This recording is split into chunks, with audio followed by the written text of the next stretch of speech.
While I slept, he cleared out our entire home, all because of one drunken lapse at an office party. If you've ever had a single mistake snowball into the loss of everything that mattered to you, then this story might feel painfully familiar.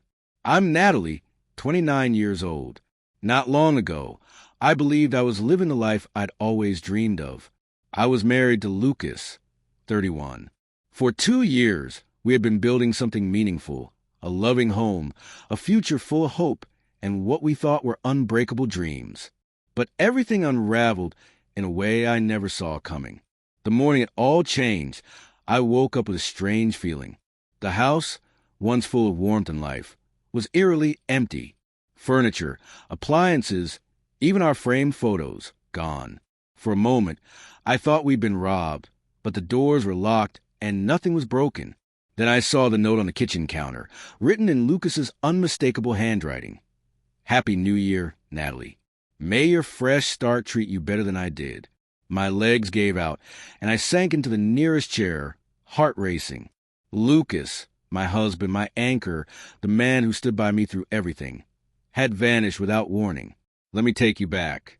3 years earlier, I was just starting an internship at a mid-sized consulting firm when I met Lucas.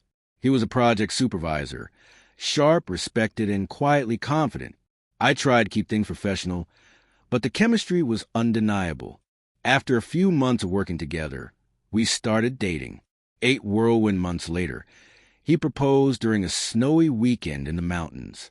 It felt like a love story from a movie. Once we married, life accelerated. Lucas got a job offer from a rival firm that nearly doubled his salary. He accepted, and we upgraded to a spacious home in the suburbs. We dreamed out loud, children, travel, renovations. My own career started picking up, too. I got promoted into a more demanding role, and with it came more pressure than I was ready for. To cope, I started bringing work home. I stayed up late. I leaned on alcohol to unwind. What began as 1 glass of wine each night turned into empty bottles. Lucas noticed. At first, he brought it up gently. Then, with more urgency, I brushed him off, swore I had it under control. I didn't. Eventually, it spiraled until one night I blacked out completely. That was the wake-up call I couldn't ignore. I checked myself into rehab and took 6 months off work. It was the hardest journey of my life. Lucas stood by me the entire time. He never threatened to leave. He believed in me when I couldn't believe in myself. When I finally returned to work, I was assigned to a new manager, Ethan Carter. He was in his mid-40s, energetic, charismatic, and full of charm. Lucas didn't like him. He said Ethan was manipulative and warned me to be careful. I dismissed it as jealousy. Ethan seemed competent and engaging. When a colleague went on maternity leave, I ended up taking on more responsibilities and working closely with him. Late nights, countless emails and messages. Lucas noticed again.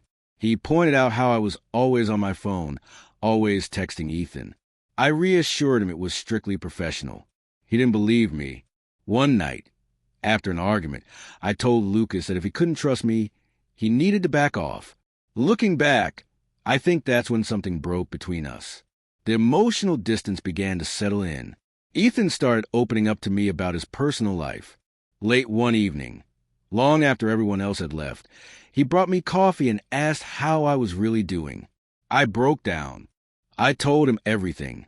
How strained things were with Lucas, how much guilt I carried, how exhausted I was from pretending things were fine. He listened without judgment. Then I made a terrible mistake. In a moment of raw emotion, I hugged him, and then I kissed him. It wasn't romantic. It was confused, broken, and full of regret. We pulled away quickly, both horrified. We agreed to act like it never happened.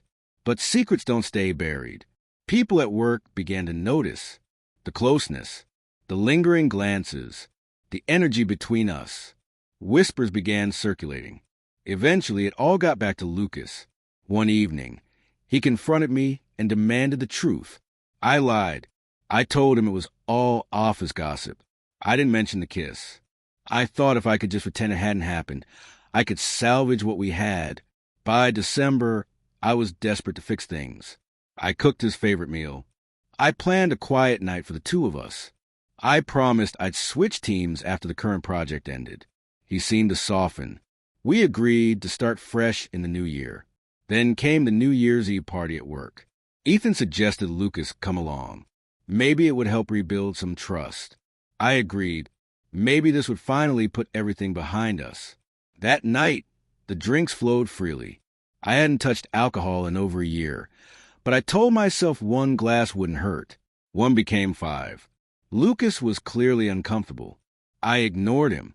It was New Year's, I told him, slurring my words. I ended up seated between him and Ethan. The rest of the night is a blur. I woke up the next morning in an empty house. Lucas was gone. Everything was gone. I called him. No answer.